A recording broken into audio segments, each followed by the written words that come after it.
அட என்னடா இது அம்மனி ஏதோ பாயாசம் பண்ணிக்கிறேன்னு பார்க்குறீங்களாக்கு. இது பாயாசம் இல்லைங்க.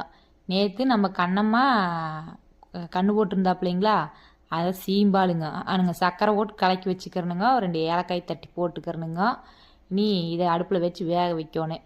பாருங்க, இட்லி பாத்திரத்தில் வச்சு நல்லா வேக வச்சோம்னா உள்ள ஒரு பாத்திரத்தில் அப்படியே அந்த பாத்திரத்தை இறக்கி வச்சு தண்ணி நல்லா கொதிக்குதுங்களா, இதை நம்ம அப்படியே வச்சிட்டோம்னா நல்லா வெந்துருங்க ஒரு 10 நிமிஷத்தில். இது எப்படி இந்த சீம்பால் வெந்துருச்சா இல்லையான்னு பார்க்குறக்கு நாம் ஒரு ஸ்பூனோ இல்லை ஒரு கத்தியோ வச்சு அப்படி உள்ளே அப்படி அழுத்தி பார்த்தோம்னா நமக்கு அது வந்து தண்ணி சொட்டு வடியாதுங்க. அப்படின்னா அது வெந்துருச்சுன்னு அர்த்தம், அந்த பக்குவம் கரெக்டான பக்குவம்னு அர்த்தமுங்க. சரிங்களா? அப்படி நம்ம அதை வந்து பார்த்து போட்டு அடுப்பை ஆஃப் பண்ணிவிட்டு அதை எடுத்து ஒரு குண்டாவில் வச்சுருக்கோம் இல்லைங்களா, அதை நான் எப்பயுமே என்ன பண்ணுவேன்னா அந்த குண்டாவோட அப்படியே வச்சிருவேன்.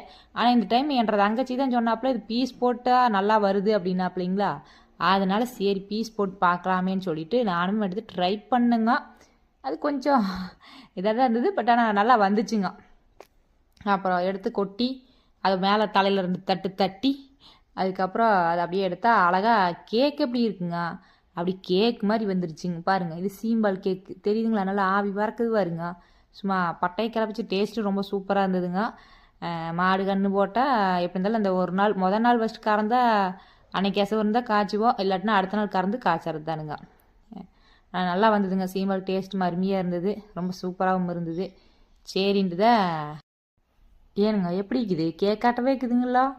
அதெல்லாம் அப்படியே பீஸ் மெதுவாக கத்தி, ஏன்னா ரொம்ப நம்ம போட்டு ஹெவியாக இழுத்தோம்னா டக்குன்னு ஓர்க்கா வந்து பார்த்தீங்கன்னா கொல கொலன்னு ஆயிரு. என்ன ரீசன் கேளுங்க, எப்பவுமே முதல் நாள் பால் எடுத்தோம்னா கொஞ்சம் நாள் திக்காகவே இருக்குங்க. அது ராத்திரி கறந்ததுங்களா நஞ்சு போட்டு, அதுக்கப்புறம் அது அன்னைக்கு எங்களுக்கு காய்ச்சல் கேசவு இல்லைன்னு சொல்லிட்டு அதை எடுத்து பூத்து கூத்திட்டுமுங்க. சரி அடுத்த நாள் கறந்தது மச்சாண்டார், காத்தால கறந்தது மச்சாண்டார் வீட்டு கொடுத்து போட்டோம். அதுக்கு அடுத்த நாள் மதியானம் தான் நாங்கள் கறந்ததை.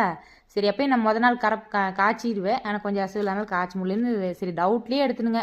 சில டைம் என்ன ஆகுன்னா 4வது டைம் 5வது டைம் பால் காய்ச்சும் போது பார்த்திங்கன்னா நம்ம இந்த மொட்டு பொரியல் பண்ண எப்படியே இரு திரியாட்டம் அந்த மாதிரி வந்துருங்க, பால் கோவாட்டம் ஆகி போயிரு. ஆனால் பரவாயில்லைங்க, இந்த கடுவு ஏதோ நல்லா பீஸ் பீஸாக வந்துருச்சுங்க. நல்லா கேக் பீஸ் போட்ட மாதிரி இருக்குதுங்களா, எப்படி இருக்குதுங்க, சூப்பராக இருக்குதுங்களா.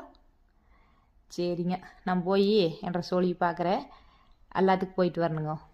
உங்கள் வில்லேஜ் அம்மனிங்கோ.